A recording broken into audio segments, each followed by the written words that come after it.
Party दुनिया की सबसे बड़ी फर्नीचर सेलिंग कंपनी का नाम है आइकिया। आइकिया के पूरी दुनिया के अंदर 445 से भी ज्यादा स्टोर्स मौजूद हैं।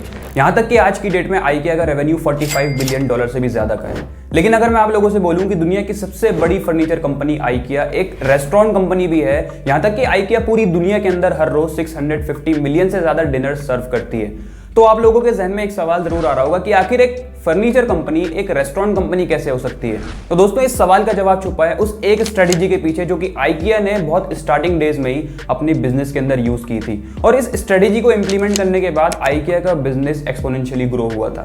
दोस्तों इसी तरीके की और भी बहुत सारी स्ट्रेटेजीज हैं जो कि आइकिया ने अपने बिजनेस के अंदर यूज की हैं, लेकिन आज की इस वीडियो में हम उन 3 सबसे बड़ी स्ट्रेटेजीज के बारे में बात करने वाले हैं जो कि आइकिया ने अपने बिजनेस के अंदर यूज की हैं और बहुत एक्सपोनेंशियल ग्रोथ उन स्ट्रेटेजीज की वजह से आइकिया को मिली है। दोस्तों जब भी आइकिया कोई अपना नया स्टोर किसी दूसरी नई कंट्री के अंदर लॉन्च करती है, तो उस स्टोर को लॉन्च करने से पहले आइकिया वहां पर रहने वाले सारे के सारे लोगों की साइकोलॉजी को, वहां पर रहने वाले लोगों की हैबिट्स को बहुत अच्छे तरीके से समझती है। यहां तक कि आइकिया ये भी समझने की कोशिश करती है कि वहां पर रहने वाले लोगों को खाने में क्या ज्यादा पसंद आता है। और जब फाइनली आइकिया उस जगह पर अपना स्टोर लॉन्च करती है, तो अपने स्टोर के कैफे के मेन्यू के अंदर आइकिया कुछ ऐसी डिशेस को इंट्रोड्यूस करती है जो वहां पर आसपास के रहने वाले लोगों को काफी ज्यादा पसंद होती हैं। यहां तक कि पार्टी आइकिया ये भी मेक श्योर करती है कि उसके कैफे के अंदर जितने भी खाने की डिशेस बिक रही हैं, उन सारी के सारी डिशेस का प्राइसेस आसपास के रेस्टोरेंट्स के कंपैरिजन में सबसे ज्यादा कम होना चाहिए। फॉर एग्जांपल अगर इन फ्यूचर आइकिया अपना कोई नया स्टोर दिल्ली के अंदर ओपन करती है, तो अपने स्टोर के कैफे के मेन्यू के अंदर IKEA most probably chicken biryani, nihari और कबाब जैसे डिशेस को इंट्रोड्यूस करेगी। और आइकिया ये भी मेक श्योर करेगी कि उसके कैफे के अंदर जितनी भी डिशेस बिक रही हैं, उन सब डिशेस का प्राइसेस आसपास के रेस्टोरेंट्स के कंपैरिजन में सबसे ज्यादा कम होना चाहिए। पार्टी ऐसा करने के मेनली 2 रीजन है। जो सबसे पहला रीजन है वो ये है कि अगर किसी भी पर्सन को बाहर खाना खाने के लिए जाना होगा, तो वो मोस्ट प्रोबेबली आइकिया को ही चूज करेगा, चाहे उसे फर्नीचर परचेज करना हो या फिर ना करना हो, लेकिन फिर भी वो आइकिया के कम प्राइस की वजह से वहां पर खाना खाने के लिए जरूर जाएगा। जो दूसरा सबसे बड़ा रीजन है वो है ह्यूमन साइकोलॉजी। दोस्तों आइकिया ने ह्यूमन साइकोलॉजी को बहुत अच्छे तरीके से समझ लिया था। आइकिया ने ये समझ लिया था कि जब भी कोई पर्सन अपने किसी फैमिली मेंबर के साथ या फिर किसी भी फ्रेंड के साथ खाना खाने के लिए जाता है, तो वो खाने के दौरान, खाने के बीच में कोई ना कोई डिस्कशन, कोई ना कोई बातचीत जरूर करते हैं। और मोस्ट प्रोबेबली वो सारे के सारे कुछ ऐसे डिस्कशंस करते हैं जैसे कि उनको किसी भी ट्रिप पर जाना है, या फिर कोई नई चीज उनको पसंद आई है, कोई स्मार्टफोन पसंद आया, या फिर उनको किसी भी चीज की जरूरत है, वो सारी की सारी चीजें वो अपने डिस्कशंस में डिस्कस करते हैं। दोस्तों इस एक स्ट्रेटेजी को यूज करने के बाद आइकिया के बिजनेस को बहुत एक्सपोनेंशियल ग्रोथ मिली थी। आइकिया की सेल्स बहुत तेजी से बढ़ने लगी थी। यहां तक कि 2017 के अंदर आइकिया के रेवेन्यूज $42 बिलियन के करीब के थे।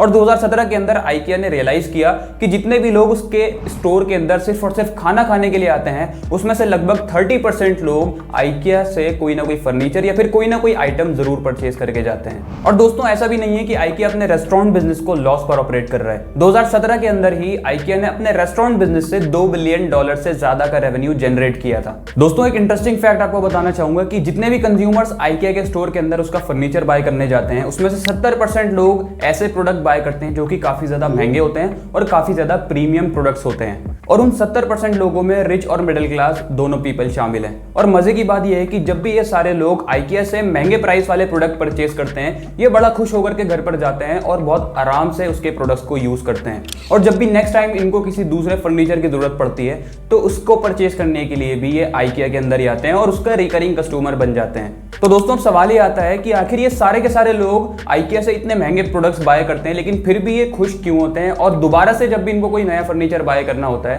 तो उसके लिए भी ये आइकिया के अंदर ही क्यों आते हैं। तो दोस्तों इस सवाल का जवाब छुपा है एक ऐसी स्ट्रेटेजी के पीछे जो कि आइकिया के अलावा और भी बहुत सारी कंपनीज अपने बिजनेस के अंदर यूज करती हैं, और अपने प्राइस को वो इस तरीके से डिसाइड करती हैं कि कंज्यूमर हार करके लास्ट में उनका महंगा वाला प्रोडक्ट बाय करता है और वो बहुत ज्यादा सेटिस्फाई भी होता है। दोस्तों कुछ साल पहले डैन एरियाली नाम के एक टीचर ने MIT के अंदर अपने स्टूडेंट्स के साथ में एक सर्वे किया था। ये सर्वे उन्होंने इसलिए किया था क्योंकि उनको एक इंटरनेशनल मैगजीन द इकोनॉमिस्ट के लिए एक सब्सक्रिप्शन मॉडल बनाना था। उन्होंने इस सर्वे के अंदर 3 ऑप्शन रखे थे अपने स्टूडेंट्स के सामने। जो सबसे पहला ऑप्शन था वो था डिजिटल वर्जन, उसका प्राइस था $59। जो सेकंड ऑप्शन था वो था प्रिंट वर्जन, उसका प्राइस था $125। जो थर्ड और लास्ट ऑप्शन था वो था प्रिंट प्लस डिजिटल वर्जन, उसका प्राइस भी $125 था। डैन एरियाली ने अपने सारे के सारे स्टूडेंट्स से बोला कि आप इन तीनों ऑप्शंस में से कोई एक ऑप्शन चूज करो। और जब इस पूरे के पूरे सर्वे का रिजल्ट आया, तो उन्होंने देखा कि लगभग 16% स्टूडेंट्स ने फर्स्ट ऑप्शन को चूज किया था, जो कि डिजिटल वर्जन था और उसका प्राइस $59 के करीब का था। और सेकंड ऑप्शन को सिर्फ 0 लोगों ने चूज किया था जिसका प्राइस $125 था। और लगभग 84% लोगों ने थर्ड ऑप्शन को चूज किया था जो कि डिजिटल प्लस प्रिंट वर्जन था और उसका प्राइस $125 था। दोस्तों अगर उन स्टूडेंट्स की जगह पर मैं भी होता तो मैं भी थर्ड और लास्ट ऑप्शन को चूज करता जो कि प्रिंट प्लस डिजिटल वर्जन था जिसका प्राइस $125 के करीब था। लेकिन फिर दोस्तों डैन एरियाली ने एक और सर्वे किया। इस सर्वे में से उन्होंने एक ऑप्शन हटा दिया था जो कि सेकंड ऑप्शन था जिसको 0% लोगों ने चूज किया था। उन्होंने इस दूसरे सर्वे के अंदर सिर्फ 2 ऑप्शन रखे थे। पहला ऑप्शन था डिजिटल वर्जन और जो दूसरा ऑप्शन था वो था digital plus print version.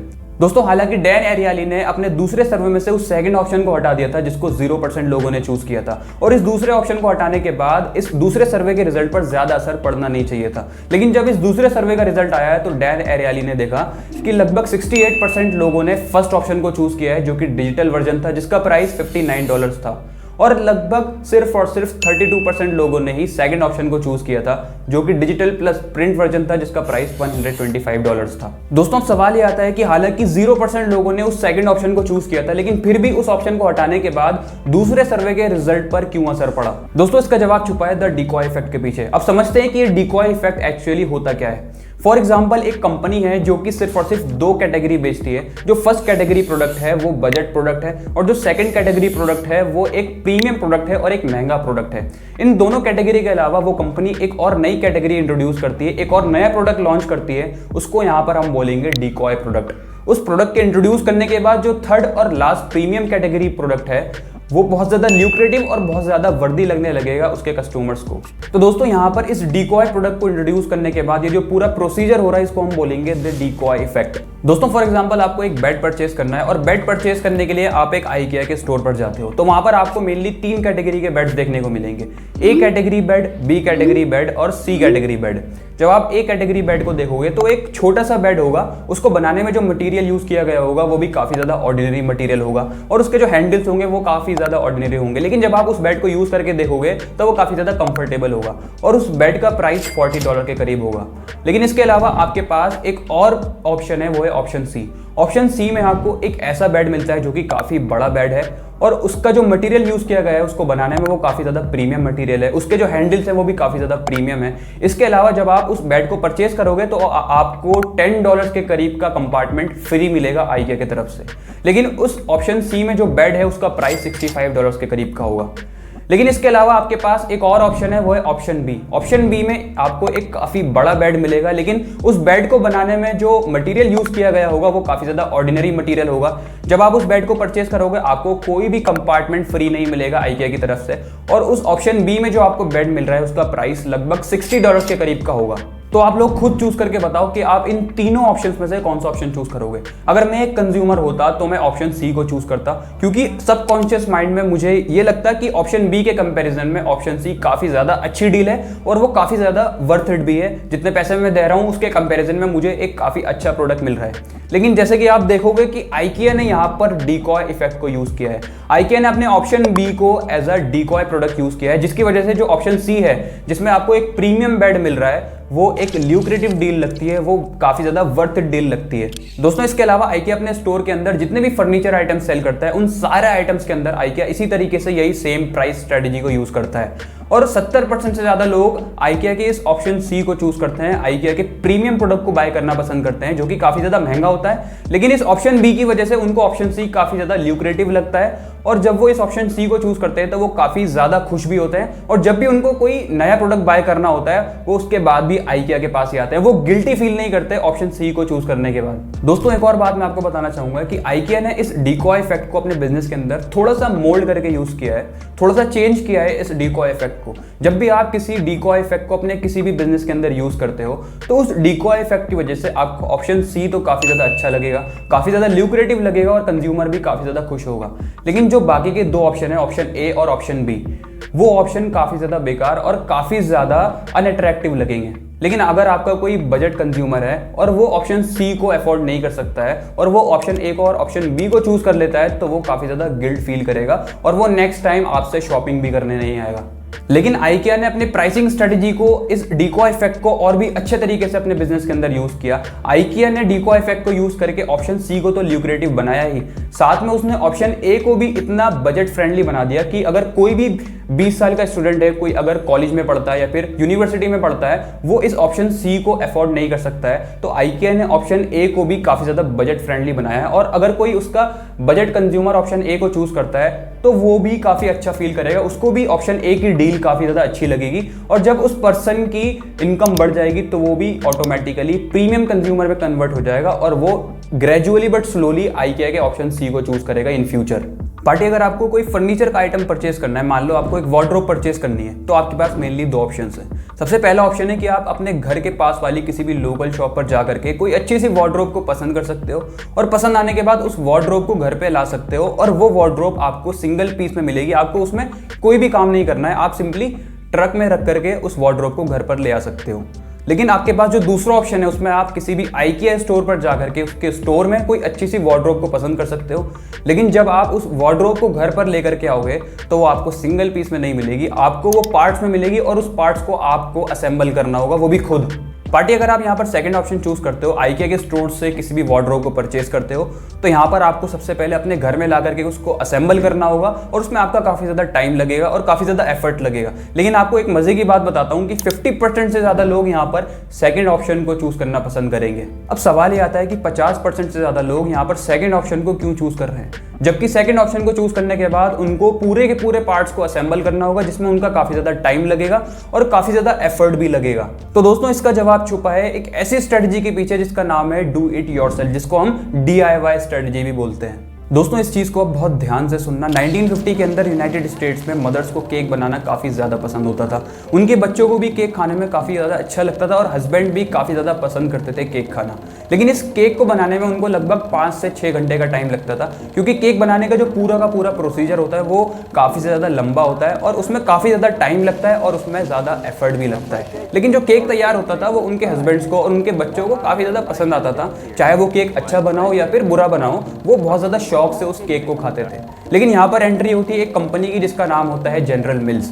General mills इस प्रॉब्लम को देखते हुए एक ऐसी रेसिपी को लॉन्च करती है जिसका नाम वो रखती है इंस्टेंट केक मिक्स। इस रेसिपी को यूज करके वो सारी की सारी मदर्स बहुत कम टाइम में अपना केक तैयार कर सकती थी। जहां पर पहले उनको 5 से 6 घंटे का टाइम लगता था, यहाँ पर इस रेसिपी को यूज करने के बाद वो आधे से 1 घंटे के अंदर अपना केक तैयार कर सकती थी।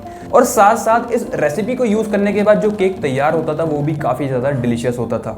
लेकिन जब जनरल मिल्स ने इस रेसिपी को लॉन्च किया तो ये रेसिपी बहुत बुरी तरह से फेल हुई। अब सवाल ये आता है कि इस रेसिपी में ऐसी क्या कमी थी जिसकी वजह से ये रेसिपी फेल हुई। जब जनरल मिल्स को बहुत सारी रिसर्च करने के बाद भी ये नहीं पता लग पाया कि आखिर ये रेसिपी फेल हुई तो हुई क्यों, उन्होंने हार कर कुछ साइकोलॉजिस्ट को हायर किया। उन्होंने उनसे बोला कि आप ये पता लगाइए कि ये रेसिपी क्यों फेल हुई, या फिर इस रेसिपी में ऐसी क्या कमी थी जिसकी वजह से ये रेसिपी फेल हुई। जब उन सारे साइकोलॉजिस्ट ने पूरी मार्केट की बहुत अच्छे तरीके से रिसर्च की, बहुत अच्छी तरीके से पूरी मार्केट को एनालाइज किया, और जब वो जनरल मिल्स के पास आए तो उन्होंने उनको ये बताया कि आपकी इस रेसिपी को यूज करने के बाद वो सारी की सारी मदर्स बहुत कम टाइम में और बहुत आसानी से अपने केक को तैयार कर लेती हैं। और जहां पर पहले वो सारी मदर्स अपना केक बनाने में 5 से 6 घंटे का टाइम लगाती थी, और जब वो 5 से 6 घंटे लगा करके उनका केक तैयार होता था और वो अपना केक अपने हस्बैंड के सामने और अपने बच्चों के सामने रखती थी, वो केक उनके हस्बैंड और उनके बच्चे काफी ज्यादा शौक से खाते थे।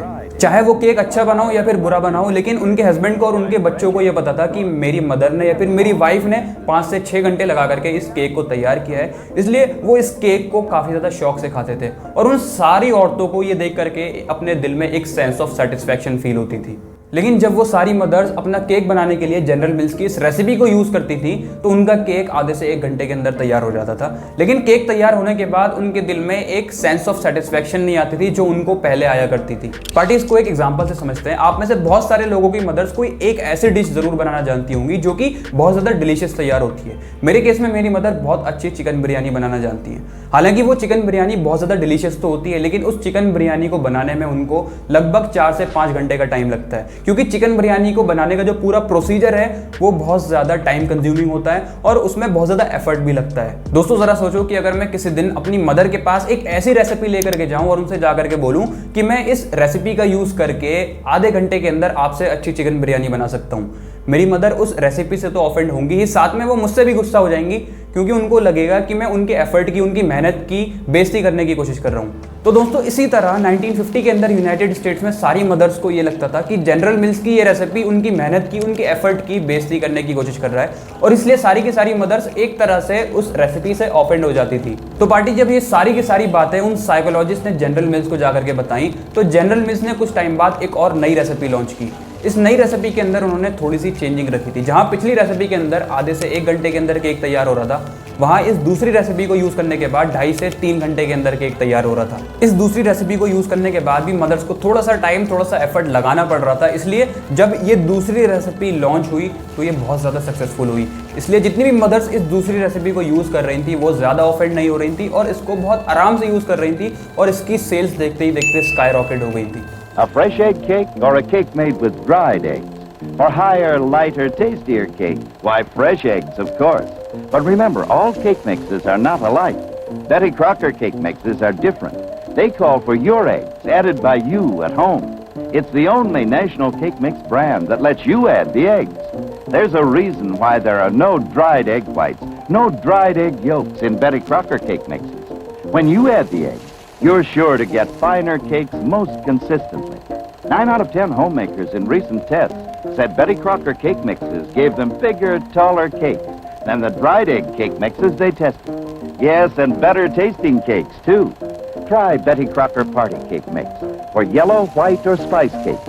And try Betty Crocker Chocolate Devil's Food Cake Mix for rich, moist devil's food with genuine fresh egg goodness. Get Betty Crocker cake mixes today. दोस्तों इसी स्ट्रेटजी को बोलते हैं डू इट योरसेल्फ स्ट्रेटजी। जब भी कोई कंपनी अपने business के अंदर डू इट योरसेल्फ स्ट्रेटजी को यूज करती है तो, और जब भी कोई उसका कंज्यूमर उस पार्टिकुलर कंपनी का प्रोडक्ट परचेज करता है, तो उसको उस प्रोडक्ट को पूरी तरह से तैयार करने में थोड़ा बहुत एफर्ट, थोड़ा बहुत टाइम लगाना पड़ता है। और जब वो कंज्यूमर पूरी तरह से अपने प्रोडक्ट को तैयार कर लेता है तो उसके अंदर एक सेंस ऑफ सेटिस्फैक्शन आती है, जिसकी वजह से वो काफी ज्यादा खुश होता है। दोस्तों इस डू इट योरसेल्फ स्ट्रेटजी को IKEA ने भी अपने बिजनेस के अंदर यूज किया है। इस DIY स्ट्रेटजी को अपने बिजनेस के अंदर इंप्लीमेंट करने के बाद IKEA को 2 सबसे बड़े फायदे हुए। सबसे पहला फायदा तो ये हुआ कि जब भी कोई IKEA का कंज्यूमर IKEA से कोई फर्नीचर खरीद करके अपने घर लेकर के जाता था, तो उसको उस पार्टिकुलर प्रोडक्ट को तैयार करने में अपना थोड़ा सा टाइम और थोड़ा सा एफर्ट लगाना पड़ता था, और जब वो पार्टिकुलर प्रोडक्ट पूरी तरह से तैयार हो जाता था तो उसके अंदर एक सेंस ऑफ सेटिस्फैक्शन फील होती थी। उसको ऐसा लगता था जैसे कि उसी ने इस पूरे प्रोडक्ट को तैयार किया है। हालांकि उसको ये नहीं पता कि IKEA ने इस पूरे प्रोडक्ट को इस तरीके से डिजाइन किया है कि कोई इडियट भी इसको बहुत आसानी से असेंबल कर सकता है। और जो दूसरा सबसे बड़ा फायदा IKEA को हुआ है वो ये था कि जब IKEA अपने बने हुए प्रोडक्ट्स फैक्ट्री से अपने वेयरहाउस में और अपने स्टोर्स में भेजता है, तो वहां पर वो अपने लॉजिस्टिक के खर्चे को बहुत अच्छे तरीके से ऑप्टिमाइज कर लेता है। फॉर एग्जाम्पल, अगर IKEA अपने बनाए हुए प्रोडक्ट्स को पूरी तरह से असेंबल करके भेजता तो शायद एक ट्रक के अंदर वो सिर्फ और सिर्फ 3 से 4 बेड्स ही भेज पाता। लेकिन जैसे कि मैंने आपको बताया कि IKEA अपने प्रोडक्ट्स को असेंबल करके नहीं भेजता है, इसलिए वो एक ट्रक के अंदर 15 से 20 बेड्स भी भेज दिया करता है। साथ में IKEA की जो पूरी वेयरहाउसिंग की स्पेस है वो बहुत अच्छे तरीके से ऑप्टिमाइज हो जाती है, जिसकी वजह से IKEA की वेयरहाउसिंग कॉस्ट भी बहुत कम आती है। दोस्तों इसी तरह की और भी बहुत सारी स्ट्रेटजीज हैं जो कि IKEA ने अपने बिजनेस के अंदर यूज की हैं, और उन सारी स्ट्रेटजीज को अपने बिजनेस के अंदर इंप्लीमेंट करने के बाद IKEA को बहुत ज्यादा फायदा हुआ है। यहाँ तक कि और भी बहुत सारी कंपनीज ने इन स्ट्रेटजीज से इंस्पिरेशन लेकर के उन सारी स्ट्रेटजीज को अपने बिजनेस के अंदर यूज किया है, और उन सारी कंपनीज को भी बहुत ज्यादा फायदा हुआ है। दोस्तों that's it from my side. अगर आपको ये वीडियो थोड़ी सी भी पसंद आई है तो आप इस वीडियो को लाइक जरूर करना, ताकि YouTube आप जैसे और भी बहुत सारे लोगों को ये वीडियो रिकमेंड करे। दोस्तों इसी तरीके की और बहुत सारी बिजनेस और फाइनेंशियल केस स्टडीज देखने के लिए आप चैनल को सब्सक्राइब कर सकते हैं। मिलते हैं नेक्स्ट वीडियो में। धन्यवाद।